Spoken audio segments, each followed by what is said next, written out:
Mayora dengan support di 2250, kemudian resistance di 2420, ada juga United Tractors dengan support di 24.900 dan resistance di 28.500, dan Bank Mandiri dengan support di 4750 dan resistance di 5175.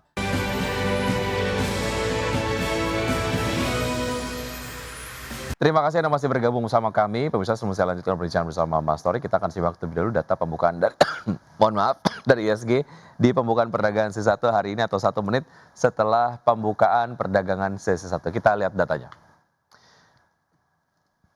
Ya, datanya boleh diarahkan ke IHSG teman-teman.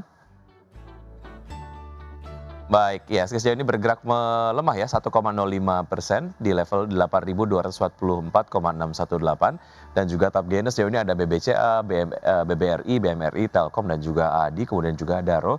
Top losers ada Antam, Arci, RMKE, BRMS, Bufa dan juga PTRO. Pergerakan sektoral, sektor keuangan memimpin penguatan 0,42%, disusul oleh sektor kesehatan yang tadi sempat menguat 0,01%. Selebihnya mengalami pelemahan seperti data ataupun mungkin update yang Anda dapat saksikan di layar televisi. Tapi kemudian Basic Industries nampaknya menjadi sektor yang mengalami pelemahan paling dalam, yaitu 5,15%. Dan berikutnya kita akan simak pembukaan dari bursa-bursa utama Asia di pagi hari ini. Ya, untuk bursa-bursa utama Asia dibuka mix dengan Nikkei 225 dibuka menguat 1,59% di level 54.172. SCI Singapura dibuka menguat 0,12% di level 4.910. Kospi Korea dibuka melemah 1,47% di level 5.147, dan Hang Seng Hong Kong dibuka melemah 1,06% di level 27.097. Dan berikutnya saham-saham pilihan pagi hari ini dari Mas Torik, pemirsa, ada Mayora dengan support di 2250, kemudian resistance di 2420, ada juga United Tractors dengan support di 24.900 dan resistance di 28.500, dan Bank Mandiri dengan support di 4750 dan resistance di 5175. Semua saham direkomendasikan buy pagi hari ini. Sebelum ke saham-saham pilihan pagi hari ini, Mas Torik, saya ingin membahas terlebih dahulu satu pertanyaan yang kita kemudian sempat singgung sedikit di sebelum jeda, terkait dengan saham perbankan lah ya yang memimpin penguatan di penutupan perdagangan di Jumat lalu, tapi kemudian kita lihat penguatannya masih berlangsung di hari Senin ini. Bagaimana Anda melihat pergerakan ini, dan sektor apa yang kemudian paling rentan jika tekanan asing berlanjut di perdagangan hari ini, Mas Torik? Untuk dari sektor perbankan terlebih dahulu ya, saya menilai memang adanya switching sektoral nih menurut saya dari pergerakan dari saham sektor perbankan maupun pergerakan indeks. Yang notabene sebelumnya itu pergerakan di sektor perbankan khususnya perbankan besar itu mengalami pelemahan sangat signifikan ya. Selama year on year itu dari contohnya kayak BBCA dari di kisaran 10 ribuan psikologis itu mencapai 6.400 nih di level terendahnya pada tahun ini. Lalu juga saham-saham perbankan besar lainnya juga kecenderungan melemah.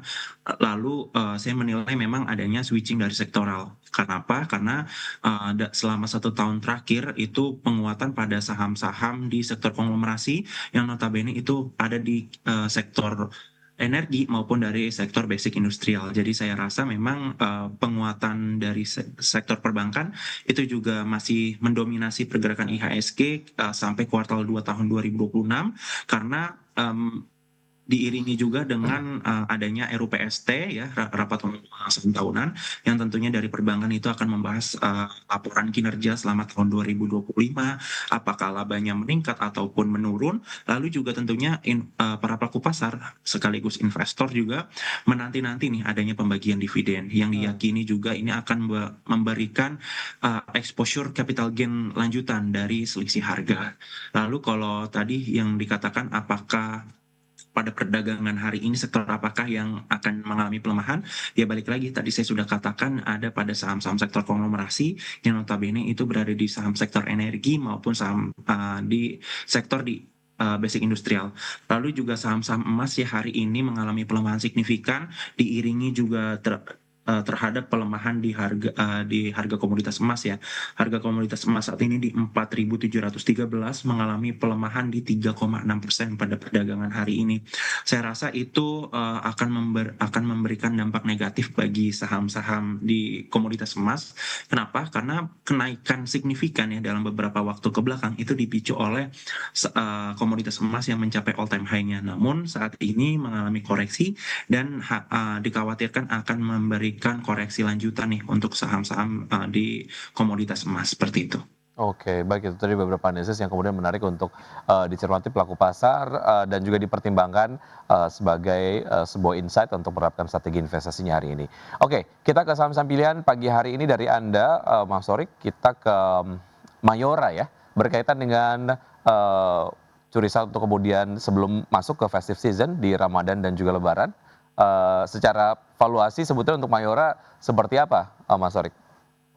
Sebenarnya secara valuasi, untuk Mayora itu bisa dikatakan cukup baik ya, secara PE juga masih, cenderung lebih murah dibandingkan dengan saham-saham lainnya, meskipun memang, kita lihat ya secara teknikal pergerakan dari saham Mayora itu, cenderung downtrend ya, bisa dikatakan seperti itu. Dari awal Januari 2025 berada di kisaran 2.700 dan, saat ini diperdagangkan di kisaran 2.300 sampai dengan 2.350 atau lebih tepatnya saat ini berada di level 2.320. Saya rasa memang untuk, investor jangka pendek ini masih cukup menarik ya, karena Mayora ini memiliki resistance yang cukup kuat nih di 2.380. Masih ada probabilitas bahwa Mayora itu akan menuju level tersebut ya, diiringi juga dengan indikator-indikator teknikal yang cukup baik ya, dari sisi indikator EMA 5 dan EMA 10 itu menjadi supportnya ya, yang notabene itu menjadi support yang terkuatnya. Jadi masih ada harapan menuju level 2.380. Lalu untuk jangka menengah hingga jangka panjang bisa menuju level 2.500 diiringi dengan volume yang cukup meningkat ya, lalu juga dari indikator MACD dan stokastik itu sudah berada di area overbought-nya, meskipun memang dari stokastik ini ada tanda-tanda terjadinya golden cross. Jadi secara teknikal masih cukup oke. Lalu untuk investor jangka panjang ya, saya rasa memang dari sisi valuasi itu juga cukup menarik ya, masih berada di kisaran 2 sampai dengan 3 kali untuk PE-nya. Jadi saya rasa harusnya tidak begitu khawatir ya, bagi investor jangka panjang karena secara valuasi relatif masih cukup murah atau under value, seperti itu. Oke, baik, secara teknikal menarik untuk bisa dimanfaatkan, momentum juga, nampaknya seperti momentum yang kemudian tepat dan secara, target penguatan sendiri juga Anda masih melihat potensi untuk terus, menguat untuk Mayora ya. Dari Mayora kita ke United Tractors, Mas Torik, seperti apa analisisnya? Oke, untuk United Tractors ya atau kode sahamnya UNTR memang hari ini mengalami pelemahan, sejalan juga dengan pelemahan di sektor komoditas emas ya. Tapi saya meyakini untuk UNTR ya selama masih kuat di area supportnya di 24.350 itu saya rasa masih cukup menarik. Kenapa? Karena di sini itu UNTR memiliki gap yang cukup dalam ya, akibat katalis negatif beberapa waktu ke belakang yang izin usahanya itu dicabut oleh Presiden Prabowo. Iya. Klarifikasi dari perusahaan, jadi saya rasa itu sudah tidak begitu berpengaruh signifikan. Tetapi, untuk jangka pendek memang harap berhati-hati ya, karena berada di kisaran 24.325 itu merupakan support yang sangat krusial, masih ada tanda-tanda terjadinya pelemahan, tapi kalau untuk investor jangka panjang, selama kuat di kisaran 24.000 sampai dengan 25.000 itu area yang menarik ya cukup untuk di-buy dengan target price terdekatnya itu di kisaran 28.000. Itu untuk Oke. UNTR. Dari United Tractors kita ke saham pilihan terakhir dari Anda ada Bang Diri yang, tadi masuk dalam jajaran top gainers ya. Seperti apa Iya betul. analisisnya, Mas Torik? Untuk sektor perbankan ya, saya mungkin highlight bukan hanya Bank Mandiri saja, tetapi bank-bank besar lainnya itu untuk pergerakan harga secara teknikal cukup menarik teman-teman. Kenapa? Karena selama 1 tahun ke belakang itu pergerakannya cenderung downtrend. Dan pada trading halt terakhir ya di hari Kamis itu merupakan area base price-nya untuk Bank Mandiri maupun bank besar lainnya. bisa dikatakan kita kapan lagi untuk mendapatkan di level tersebut gitu, di area base price-nya. Lalu secara teknikal saya rasa memang masih cukup menarik ya, di tanggal 29 Januari kemarin, BMRI itu di indikator stokastiknya terjadi golden cross di area netral. Jadi masih ada tanda-tanda terjadinya penguatan lanjutan untuk Bank Mandiri. Saya batasi resikonya untuk Bank Mandiri itu memiliki area resistance di 5.025, namun untuk jangka menengah hingga jangka panjang saya meyakini masih berada bisa menembus level resistance di 5.200. Itu untuk BMRI. Oke, itu tadi dia beberapa saham-saham pilihan yang direkomendasikan pagi hari ini di Mas Torik, ada Mayora, United Tractors, dan juga BMRI. Sedikit mengenai proyeksi pergerakan IHSG di hari ini, Mas Torik mempertimbangkan beberapa hal yang tadi kita sudah bahas. Sebenarnya kalau untuk jangka pendek saya menilai memang IHSG harusnya sudah bergerak lebih positif ya. Tentunya hal ini juga didukung oleh kebijakan-kebijakan dan langkah serius dari pemerintah, otoritas maupun dari Bursa Efek Indonesia juga. Lalu juga Danantara ini dikabarkan akan mulai mengucurkan investasinya ya ke pasar modal sejak pekan ini hingga 6 bulan ke depan. Itu menjadi katalis positif. Tapi untuk jangka pendek memang secara teknikal IHSG ini memiliki volatilitas yang cukup tinggi juga diiringi oleh pelemahan di saham-saham komoditas emas yang saat ini mengalami pelemahan signifikan. Jadi ada kekhawatiran bahwa indeks ini masih akan bergerak di level 8.000 sampai dengan 8.100.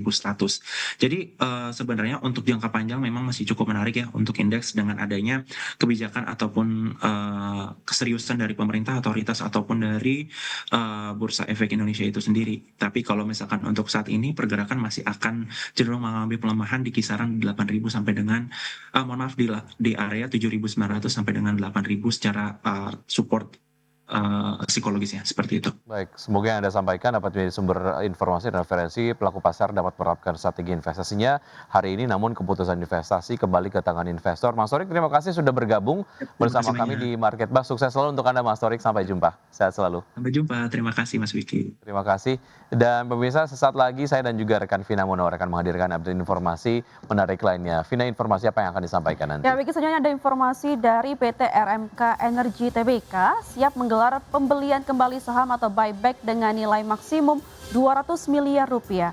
Informasi selengkapnya kami hadirkan usai jeda berikut ini.